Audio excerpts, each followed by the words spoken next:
Hello, ladies and gentlemen. It is currently February 11th, 2010, if you live in the California time zone, and this is Day 9 Daily number 67. Oh my god, I'm super excited, because we're taking a break from the usual thing of analyzing that old game StarCraft to do StarCraft 2. Always gotta do a few tries on the Thug Snap because I'm so pumped today. So the whole point of this is that I don't really think anyone's done any big analysis videos of StarCraft 2. So the point is, here we're going to look at one of the battle reports. It's going to be Battle Report 2. And we're going to talk about it from the StarCraft player, from the StarCraft 1 player's perspective, the sorts of things that we learned back then, how they come into use. And I just want to say a little bit about myself, because I know many of you may be checking this out for the first time ever. This is my little Day 9 daily thing. I do 5 days a week of StarCraft analysis and the like. And of course now it's going to be StarCraft 2 analysis and the like. Normally I come hang out with my good friend Hot Green Tea. We're just going to go ahead and analyze a match. And I've been playing StarCraft for about 12 years now, so I'm not a computer nerd, I'm a computer jock. Been a big competitive player for a long time. And I just wanted to spend a little bit of time talking about StarCraft 2, this battle report here. And one thing I think is pretty important to note is that I actually know pretty much nothing about StarCraft 2. I mean, I went to BlizzCon, but when I got into the StarCraft 2 line and sat at the computers, all I did was read the tech trees for the various races and then lost with like 8,000 minerals because I didn't build anything. And, I mean, I don't really read the forums. I don't really read stuff about the balance, people debating the design and that sort of thing. Because, I mean, there's a lot of people who have been discussing, ooh, this is imbalanced, I'm worried about this and that. And this is what I want everyone to do. Remove your little design hats. Stop thinking about what would be good or bad or what Blizzard's doing right or wrong. Instead, just think about, how do I win at this game? Because now Blizzard's going to be setting everything in stone. It's important that we don't obsess about, oh, what could things be? And instead, just figure out how to snap some nerds' necks in the most entertaining ways possible. So this is the map that we're looking at today. It's Blistering Sands. So there's a few things that I want to look at right away. The first one is, looks like we have this neutral building blocking these mineral patches right here. It looks like they've been taking some lessons from the good old Korean map makers. One thing I think is most interesting is that we have this backdoor entrance that we can kill off to enter the base, and it's not just that it's at the back door right here, but that if I kill my back door and your back door, I have a really short walk distance like this. That is super fast. And I think what a lot of players should end up doing is once they've moved out into this area and they have control of this, they should kill off this building right here and rally troops in, especially if they're the more mobile race. So now I want to talk about a concept called map control that I think everyone knows. It's the idea of which player in the game can wander into the middle of the map without any real worry. StarCraft 1 example. The Zerg player gets lurkers, burrows them at the Terran front. The Terran needs to get science vessels before he can take those lurkers out. So the Terran player has to hold back. The Zerg player now has map control, can move around freely. So what can the player with map control exploit? In particular, I'm seeing this back expansion right here. If the Zerg player, again, let's pretend we're in StarCraft 1 land, the Zerg player would be able to get map control early, contain this sort of region, and be able to kill off this expansion right here. The Terran player, on the other hand, it would be a lot harder to take this expansion. So for the more immobile races, this expansion is less juicy of a prospect than it would be for, you know, Zerg or Protoss, the races in StarCraft 1 that have a little bit more map control. So I think that's a pretty fundamental thing to consider right off the bat. Where do I want to be expanding as my third base? Because Blizzard is making an effort now to be really good about having maps have naturals and all the sort of mechanics we're used to for map design and that sort of thing. And this is a little bit newer of an idea. Occasionally we have these blocks, but not with such a thick building, not with something with so many hit points. So I think that's a real interesting thing to note. Also, these Xel'Naga watchtowers, these are useful, but part of me, and I haven't actually watched the battle report all the way through, so again, pure speculation, pure just application of what I know onto this map. These feel like in other maps might be super useful, but might be a little bit less useful on this map, just because this area is so heavily constricted. I have an image of a player who's, you know, pushing along this way and gets to here and starts to move across. If he has vision of here, it might help him to know whether he should be attacking above or below, but only if he's super, super mobile. A Terran player really is going to be committing to a push along this lane or a push down here on this bottom lane. So I think that these sorts of things are going to be super useful early game, perhaps will be slightly less useful in the late game. Again, if you do any sort of early aggression, these things are going to be really useful. So let's not spend too much time analyzing the map and overly theorizing jank. Let's go ahead and jump right in. I'm going to turn it down a little bit, because normally if I'm doing an overlay of a Korean video. It's pretty easy just to tune out the Korean, but you have me talking over Dustin Browder and Robert Simpson, who are really good commentators, so I don't really want to battle for them. But fortunately, they are YouTube and I'm not, so muting it up. And little things like this. It doesn't really bother me so much that wasn't a perfect split. I mean, if this were me playing, watching one of my own replays, I would have been like, oh, I didn't split absolutely perfectly. Oh, Jesus, I'm the worst player in the universe. But, it's just a battle report, just to sort of show off some features, no big deal. This is one thing that I'm a little curious about, that I would do a lot of testing on.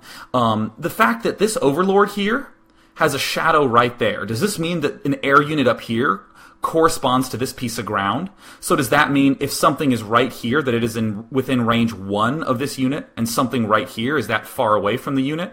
And the reason I'm thinking about this elevation and distance is that in StarCraft 1, if anything is in the air or on the ground or on a cliff or on a low ground, it's the same distances,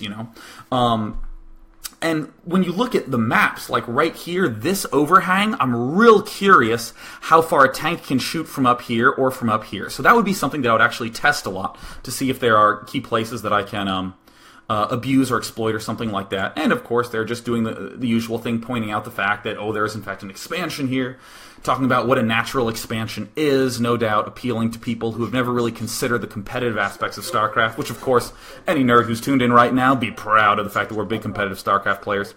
This bottom right expansion also, I think, is a little bit less juicy than you might think. I mean, yeah, it's these special yellow mineral patches, which I think do something nice and fancy, but it has 2 ramp entrances.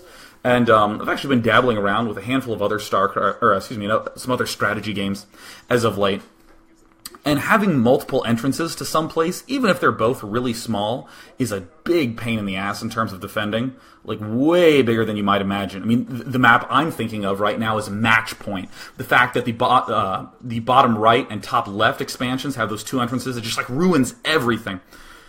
And everything continuing to go seemingly normal. Now, here's a question I have. Why is this Terran player expanding so early? This is something I spend quite a bit of time discussing in just the usual Day 9 dailies. Is the scout time that you are doing just because of an impulse, just because, I wanted to scout? Or is it because you're trying to stop something or see something in advance? As we see right here, this is pretty damn good scout timing, right? We're getting the SCV there right when we think the drone's going to try to expand so we can block it. But that's a classic mistake that StarCraft 1 players will make, and actually players of any strategy game make.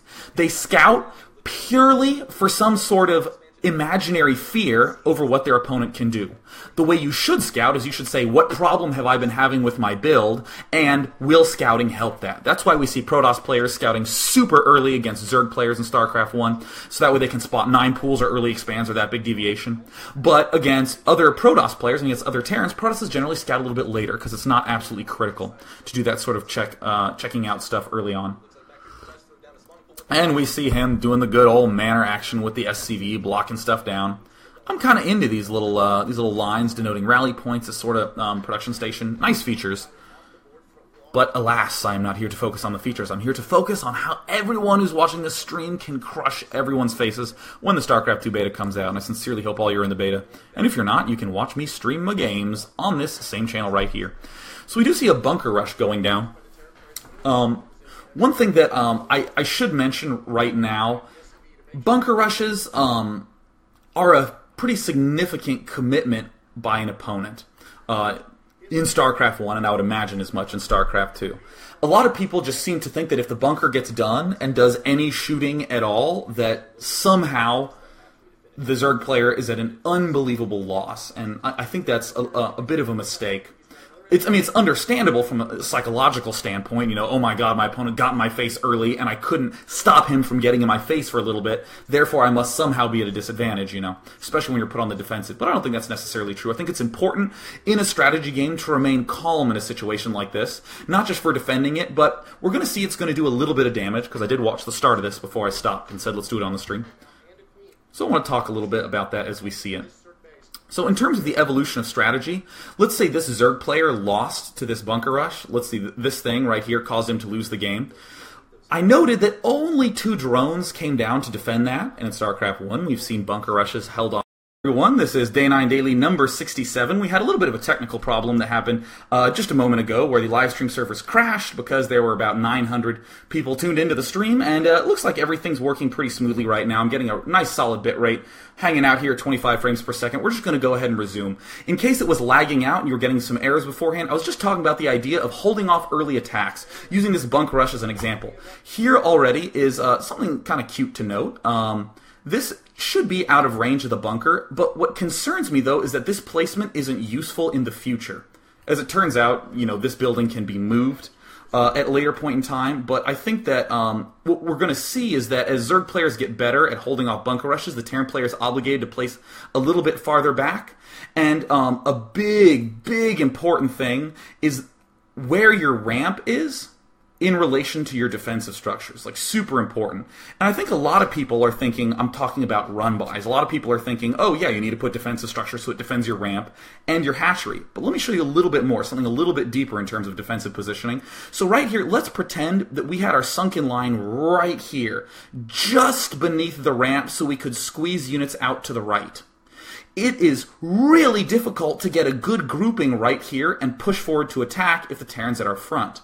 However, if we're pushed forward a little bit farther here, we have a lot more room to move. We can have our units from the high ground connect to the units that are being produced out of this hatchery. Unbelievably important idea is just space for your units. And this defensive structure, or should I say, this bunker is cutting into the space really beautifully, and the Zerg should really force the bunker to be back a little bit, just barely in range of the hatchery. And I like the fact that the Zerg isn't overreacting. Look, cutting off reinforcements from behind. Very easy thing to do, very strong thing to do. Now there's a queen. It's a pretty sweet unit. It's the only unit I actually played with at BlizzCon, because again, I'm a huge nerd and I was just into the tech trees. And see, here's just another good example of unit organization. Notice that in the midst of this panic, it's super easy to screw this sort of stuff up, but if you just take the extra 2 or 3 seconds just to make sure all your stuff attacks in unison, it's going to be a lot better. See, the fact that these guys moved back, you can fix that a little bit. And one thing that I would learn right now as the Zerg player is think about this defensive structure right here. This is going to happen a lot in your early games, where you're going, oh god, I have to build this early structure. Now notice that this structure isn't here. You're thinking, oh god, I have to build this defense. And it's only really going to pop up right now, and it's not really doing that much in helping this battle. So as a Zerg player, I would say, oh, what have I learned here? I have learned that I don't really need to overreact that much to defending this, don't necessarily need this defensive structure. I can just comfortably defend it with Zerglings. And then you can free up that extra money. And you can end up building an extra hatchery, building an extra building whose name I do not know because I'm not a StarCraft 2 player yet, but I eagerly await the beta's release.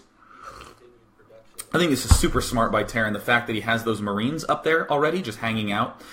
He wasn't constantly reinforcing it. The Terran player had a good sort of foresight not to overcommit to that, and that, I think, is yet another important idea of not just rallying to your opponent's base and having little spurts of guys trickle in to reinforce. It's a little bit stronger to wait for them to group up together and then send them in one solid wave. Just so, for instance, the Zerglings were hanging out up here to cut off reinforcements. If you just had one Marine coming at a time, it would be harder to get there. But if you had, a group of medic Marine, you could have broken through that a little bit more easily.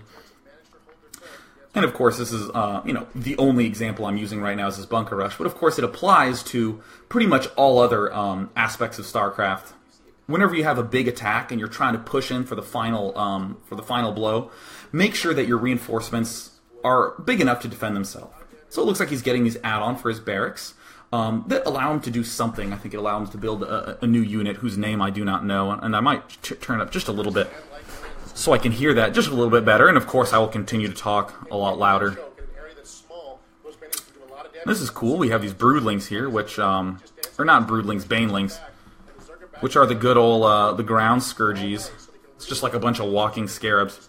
which I think is a super interesting unit. Going to go ahead and remute it again. Right now, what I'm seeing is something that was very typical of the early era of StarCraft, which is just being way too liberal with your units, just waltzing them right out there in the middle of the map. Now, if StarCraft 2 does have this sort of balance where you can move out a lot in the center, you know, kind of how Warcraft 3 is balanced, this is fine. But be very careful with your early move-outs like this, that you're not committing to an attack that you can't actually support.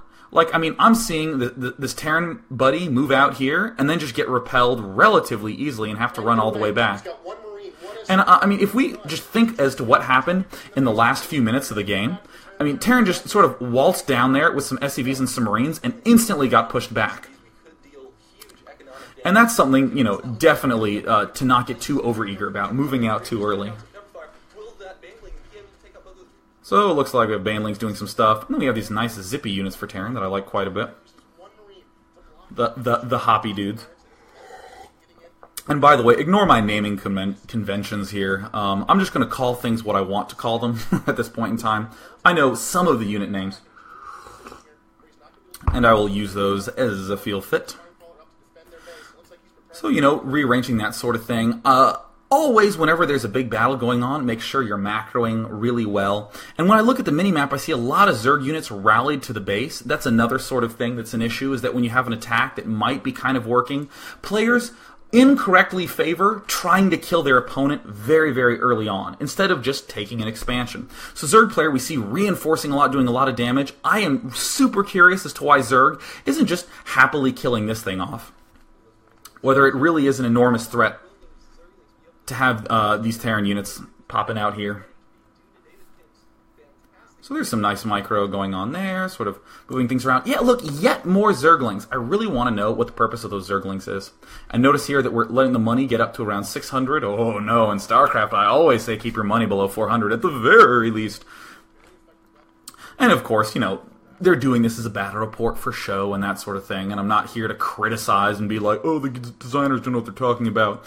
But I'm looking at this as, what if this was your game? What are the sorts of things that you would think about? What are the sorts of things that you would want to do? And keeping that money super low and having intentions for it, you know, start to finish is very, very important. And then we have this little thing at the back getting killed off.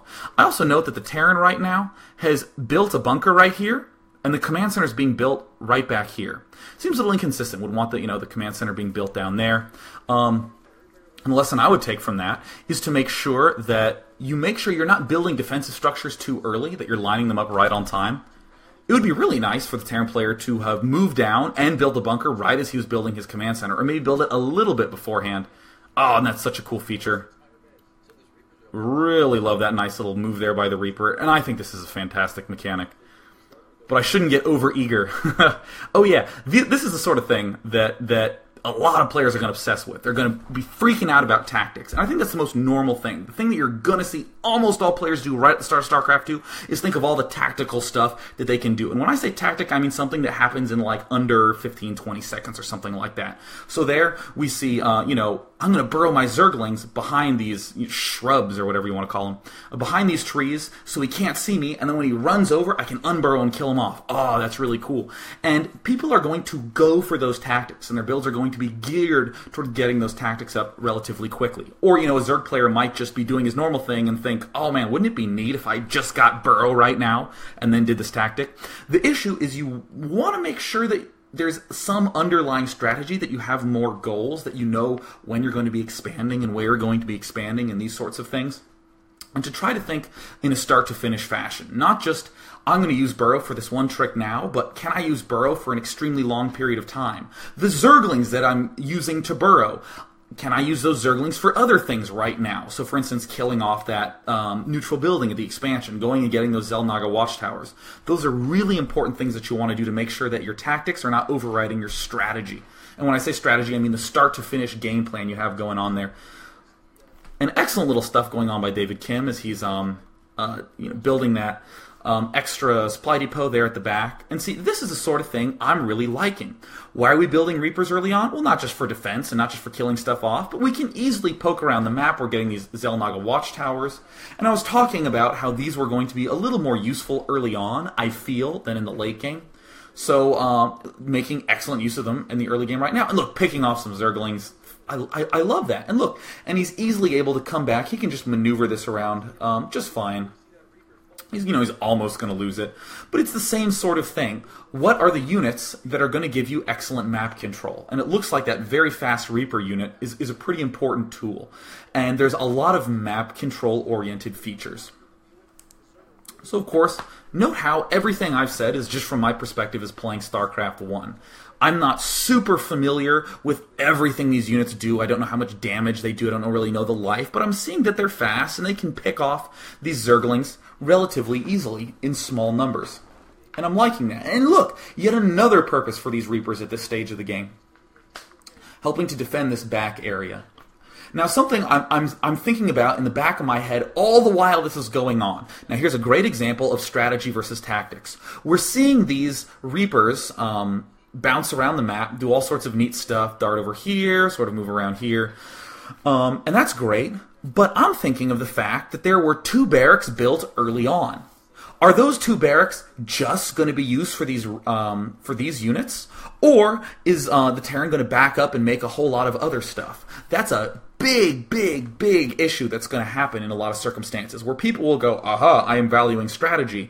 I'm doing this at the start, this in the middle, and this at the end, but they won't have a good through line. So let's relate it back to StarCraft 1. In Terran vs. Protoss, you don't do something like make 3 barracks early on and go Medic Marine for a little bit, and then stop everything with Medic Marine, make 5 factories, and then only make factory units for the rest of the game. That transition in between going just Medic Marine and going factories is too big. It's going to harm you in the long run. So that's one of the big things that you should focus on in your play. Not to commit to a huge variety of units, and to make sure that the small variety you do pick are very efficient given the money that you're spending on them, and given the money that you have to spend on the buildings. And look at the some awesome stuff going on. Let's actually rewind so we can hear Dustin Browder and I can't remember the other fine gentleman who was commentating, but I'm digging this.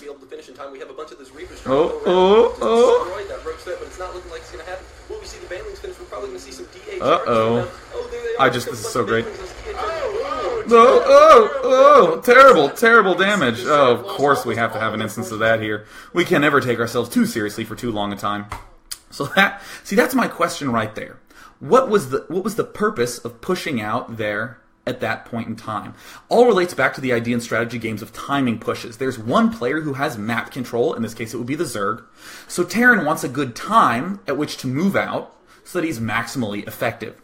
And what's going to happen is people are going to have the wander out too early syndrome, and they're going to get crushed in almost all circumstances, except for these narrow timings where they're realizing they have some advantage over their opponent. And I think that we clearly saw that wasn't, exactly the biggest advantage. And now we're seeing Zerg. Look, more Zerg units coming in here. You don't really want to have these streaming nonstop attacks of tiny units. You want to have these good one punches to do lots of damage at key points in time. Now we are seeing the Banelings sort of get in there and kill off some workers. So that's sort of neat as an example of harassment. But I'm concerned about more of these roaches incoming right here. With Reapers, I always want to mix Reaper and Roach to get Reachers. So I might just go ahead and do that since they're hopping around all over the place anyways. And let's go ahead and transition right up into part 2. Let's crank down the volume just a little bit. Cranking it down just a little bit. So we've clearly seen up until this point in the game, we're at about the 10-minute mark of this game. Zerg has had map control virtually the whole time, but has only used it to attack. What else can Zerg be doing at this point in time? Again, these sorts of things you want to try to avoid.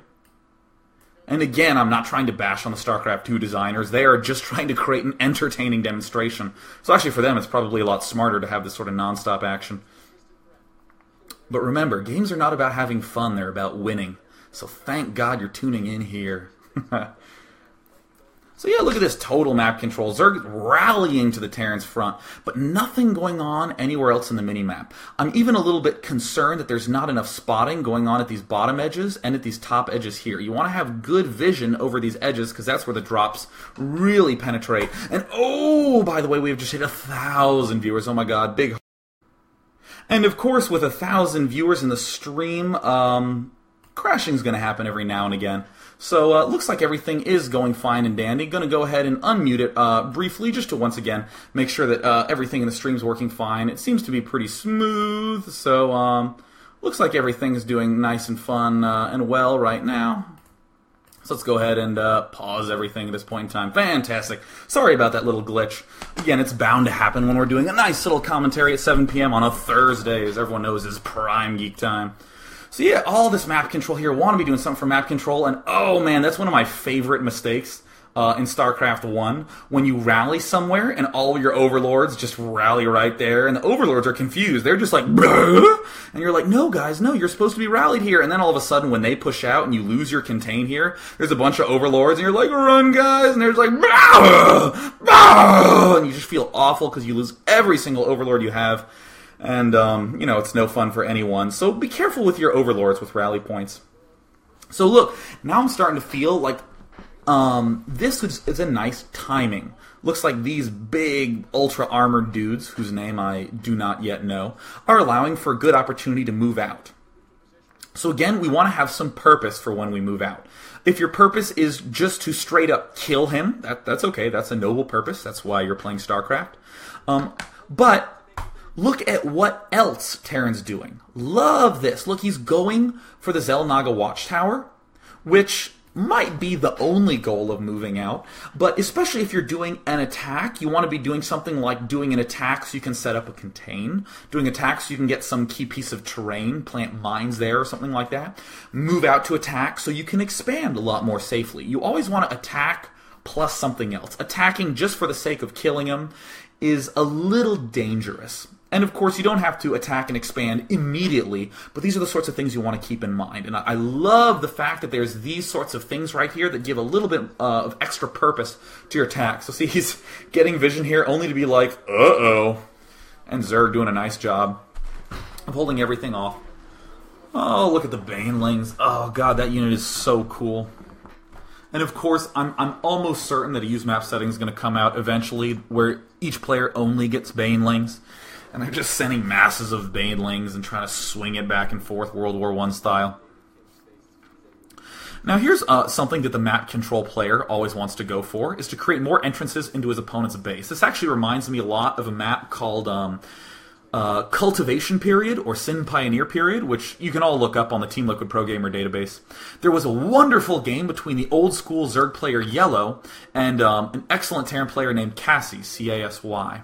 And in Yellow vs. Cassie, Yellow got map control in the mid-game. He managed to stay alive in the early game, which is actually really hard on that map, and broke so many holes into his opponent's base that there was virtually no way his opponent could ever move out because he had to worry about attacks from so many different angles. And that's something you always want to exploit. If you are faster, more mobile, and have map control, puncture more holes into your opponent's base. Because look at this. We have some bunkers right here that are able to defend this, and some person might think, oh, that attack was in vain. But when the armies get bigger, here's a great entry point for the later game. And for right now, I've forced my opponent to build 2 bunkers. And if I choose never to attack them, those bunkers were wasted money right now. So Terran player is on its feet. Look at this excellent job of maintaining map control, but I'm still concerned about what use is being put into that. So we see an expansion is going to go down here at the top. I've been watching my mini-map like a good StarCraft player, and I'm seeing the... It looks like there's a drone just sort of hanging out there. So let's pause for just a moment now. I wanted to wait till we got to about this stage in the game. And let's go back and look at the map. Where do we like to expand as Zerg? This spot, how do we feel about that? If I have this spot defend... There's nothing like having a 15-part StarCraft video. I always like that quite a bit. Going ahead and it looks like my bit rate's doing pretty good. It looks like it's pretty good. Still getting 25 frames per second, hopping all the way back up. So yeah, I'm going to go ahead and continue casting and not turn things off. So my sincerest apologies, but once again, thank you all so much. Let me come over to the camera. Oh my God, you all kick ass. Big hearts to everyone. Going right back to StarCraft 2. Yeah, if we have our opponent contained like this, it's really nice to expand somewhere that's along the direction of the attack. Same logic applies in StarCraft 1. You know, if a Terran player is doing a nice slow push like this towards the opponent, kind of dipping like this. This is a nice spot to expand to. It's going to be the most defended place here. However, this contain here feels a little bit flimsy. It doesn't feel as strong as it necessarily could be. So I really like the idea of trying to kill this off and expanding there. And then when this inevitably ends up falling, any good Terran player in StarCraft 1 should be able to kill that contain. The Zerg player can fall back and hold this key control point here and this control point up here. Just sort of wedge right there, and then have control of this watchtower. Seems like a good, nice setup. And then, you know, cleanly tuck himself into there for a 4th base. This looks like the nice, even split we want to be going for. Again, this 3rd's nice if you're containing, but the 4th is a little bit hard to take. So I don't really mind the fact that the Zerg player's taking that northern expansion on this map that we see right there. Because really, to me, that's a sign that he really wants to be up in his opponent's face. I'm wondering what else he's been doing for his infrastructure during this point in time. Has he been upgrading with his map control? Has he been making additional drones?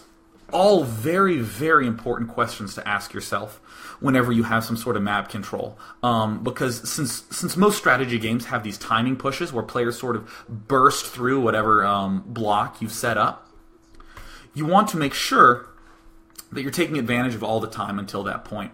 So I wanted to pause right now because what we've seen right now is that in the Terran base, we see these 3 barracks. These 2 are from the start of the game. Here's a 3rd one. And it looks like there's some starports going down right here. This is something to be very careful of.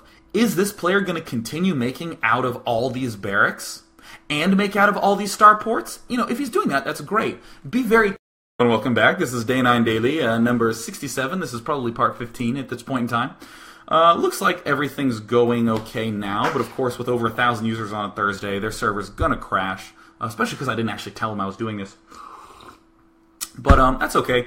I don't really want to restart the video right now because I want to make sure all my wonderful on-demand viewers can access that just in one clean stream. By the way, I need to make a big shout out to all my wonderful observers in Europe who, of course, either stay up till the the crack of the morning to watch this, or of course watch it on demand. So ultra thanks to everyone in Great Britain, Estonia, Sweden, France, Germany, Spain, and other sorts of assorted pastries.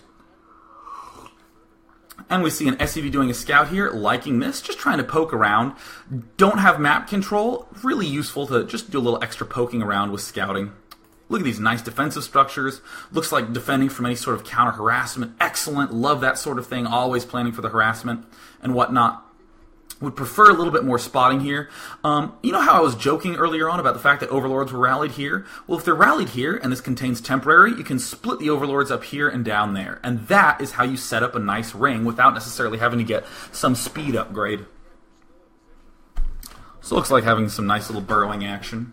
I sincerely hope burrowing is even more kick-ass in StarCraft 2. Because again, even though it's fun to win in StarCraft, by doing non-burrowing type strategies, it's so much more fun to use burrow like every single game. I'm probably going to log on right after this and do anything I can with burrow. We see some air units, I'll come back to that. But notice that only now is the Zerg player killing off that neutral building at the bottom right, and he's expanding up here. This concerns me. If he kills this off and expands there, look at the huge, expansive range of locations that the Zerg player needs to defend. I mean, he has this huge arc of air he needs to worry about along this side. He has to have this key point here. He has to have this ramp defended. If he doesn't have this one already defended, he has to worry about this choke right here for defending this. The only way he can adequately defend all this stuff is if he has all his units with a solid contain here all game long. And even then this bothers me, because if a drop happens up here, he'll have to move contain units up here, and if a drop unit happens here, he'll have to move them all the way back down here. This is very difficult to defend with just land units. It's a lot easier to actually take this southern location and just kind of bounce everything in a much smaller space. And canceling. Oh my god, unit death, or building death is ultra dramatic in StarCraft 2. Ho-ho! Man, that's almost as serious as a medic death in our StarCraft 1. And of course, poking around with these air units. Again, this feels a little bit like over-aggression syndrome. Might not necessarily be, but it's something I would think about. Are these units being advanced out far too early? See some infested Terrans popping out there. Sweet, lumbering along. Generally, this sort of movement out early is a little bit concerning, especially in StarCraft 1 where Scourge plays such a big role. But anything like this is fine, just as long as you're aware of the risks of it, and that you're not just sprinting to be in your opponent's face as much as you can. Because to a certain extent, a strong player will invite you to be ultra-aggressive with him, with these small units, because he'll just slowly defend, and eventually your aggression won't really be doing anything. And the Zerg player who is intelligently holding back and powering and building up a strong economy, he'll be able to snap back and end up doing tons and tons of damage to you. So noticing right now, look, Terran's money's a little bit high. Again, it's a demo, it doesn't matter, but in your StarCraft games that you're actually playing, for some of you who are in the beta, focus on that sort of thing. Think about the fact that look at this breakout attempt by the Terran player. It's not really going so well. Imagine if all that money had been instead spent on units.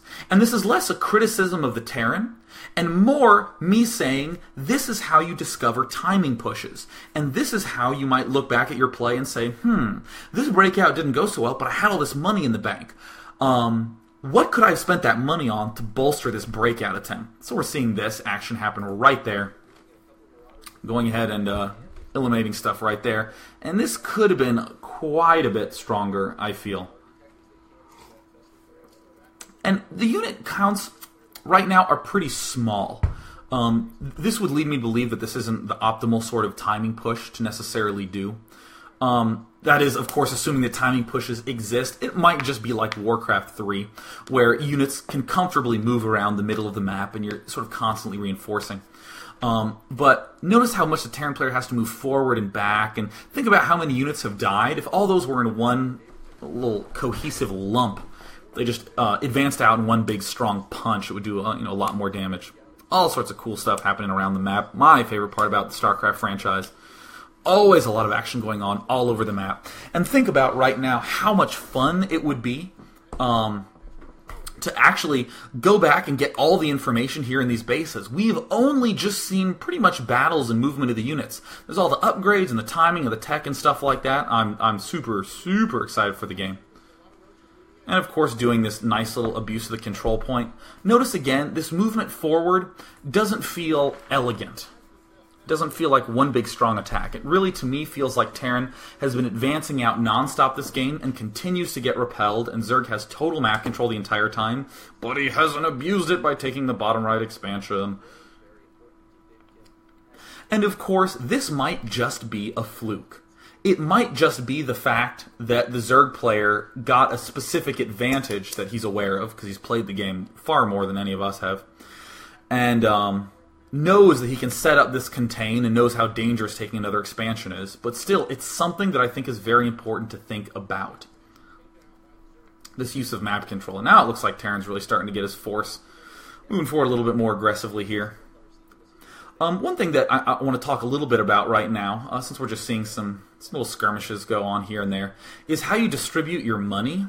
I think it's a very important concept. I think that's how all the useful strategies and unit compositions are going to be born at the start of the game, is how people balance these out. I mean, with, Protoss versus Zerg, for instance. Zealots and Dragoons cost almost exclusively money, so all the rest of the gas you can spend on upgrades and Templar. And nice little flanking here. Notice how the Zerg let the Terran advance forward and then crush him, instead of, trying to crush the Terran right here. Excellent, excellent unit placement. Liking that one quite a bit. And of course we have some pretty fancy schmancy micro going on by the Terran buddy. Terran piece is doing an excellent job of maneuvering. But really in any army you want to think about what are the staple units, what are the standard damage dealers, and what are the support units, and not to overemphasize those support units. StarCraft 1 players, for instance, have occasionally make the mistake of making far too many Reavers against a Zerg player in the late game. They'll be around 120, 130 food, and they'll get all these Reavers. I'll actually pause and come back to this. They'll get all these Reavers and feel all great and amazing. But once you have like 6, 7, 8 Reavers, and you only have like 2 Archons and 12 Zealots or something like that, the Reavers sort of lose their utility. You can run up with a bunch of Hydralisks and wipe out the Reavers pretty quickly. However, if you have 3, 4 Reavers, and then you have a lot of Dragoons and Zealots. In addition to that, the support units are able to do way more. So having those staple unit combinations are absolutely crucial, really, in any strategy game. And look at this. I love the way that Terran's expanding. Look at this wonderful timing. Advancing forward, breaking out of the contain, and expanding at the same time. Oh, that's so fantastic. I love that. And notice the attack pattern that the Terran's taking. The Terran is moving down like this and then up like that. He could just as easily have advanced along this path, but by moving down this way and up, he is securing this expansion. And it might be a good idea to actually start rallying out into this center area to control those key points a little bit better. This is the point where we're starting to see a little bit of the downfall of the Zerg, you know. He's lost his map control. He hasn't really had the opportunity to expand so much. So these army sizes for Zerg really aren't getting that much bigger, is what I'm noticing. And the Terran player is, of course, getting the opportunity to expand and get a pretty damn big army. I'm digging it.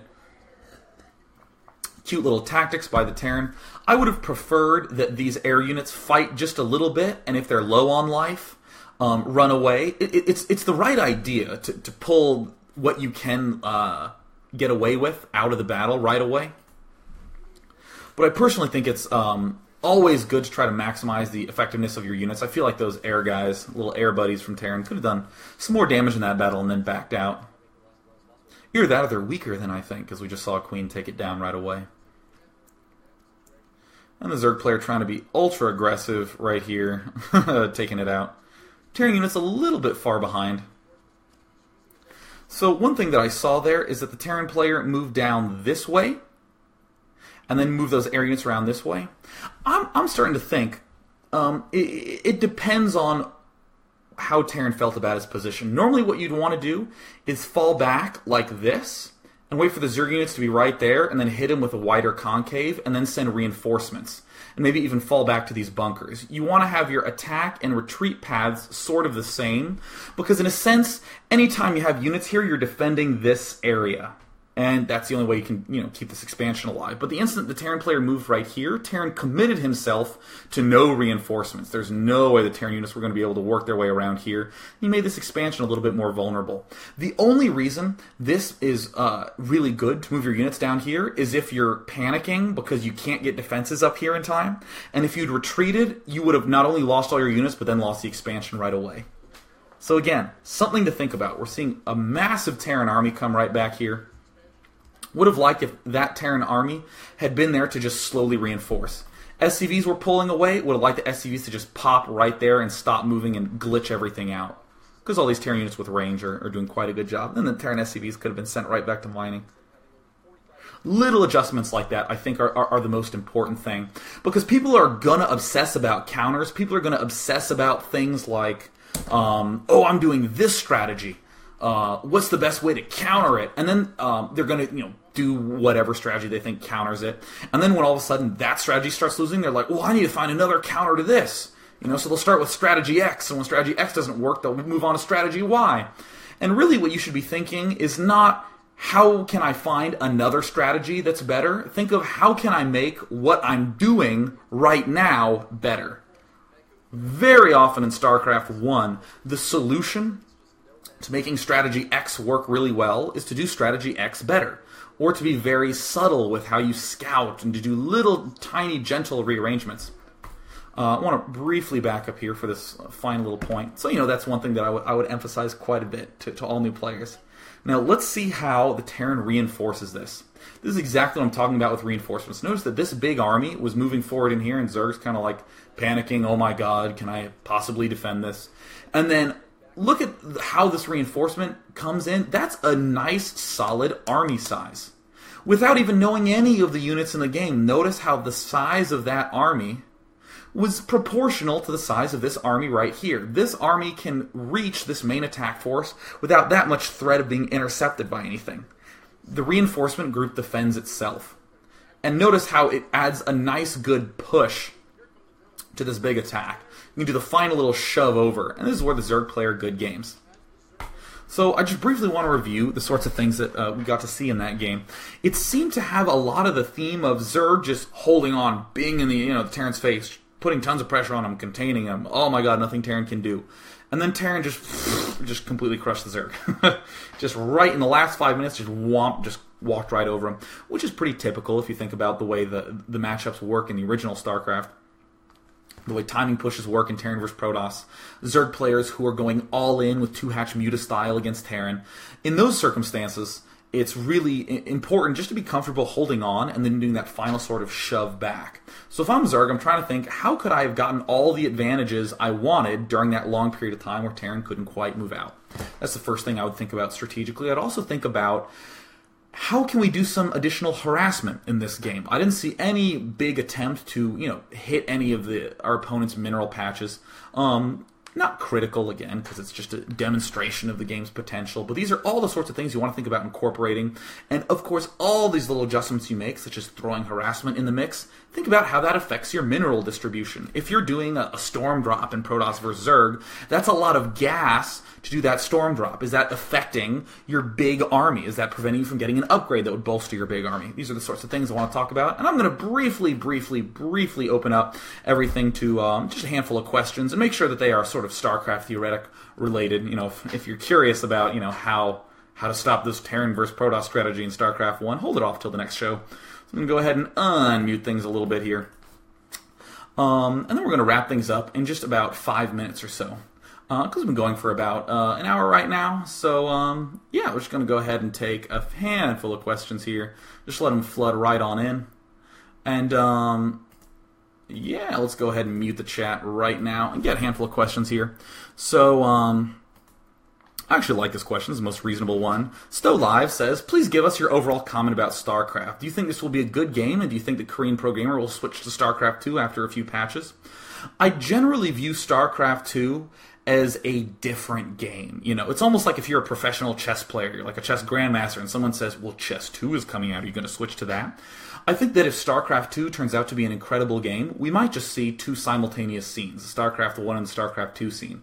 I think for the most part, it's going to swell the StarCraft 2 right at the start, because the international scene is going to explode quite a bit in that regard.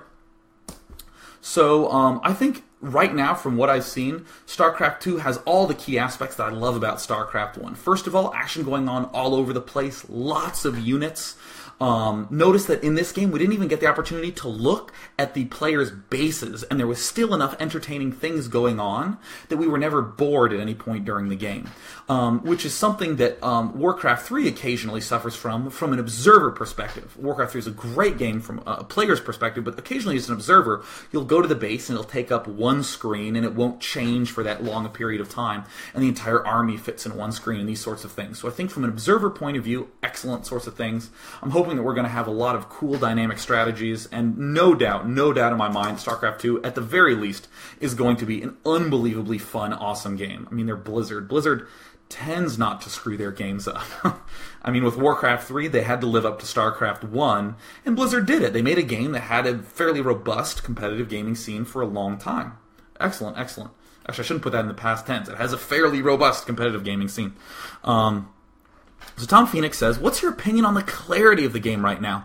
Do you think that any confusing visuals, or do you think that any confusion has more to do with the unfamiliarity of the game, or are there other problems?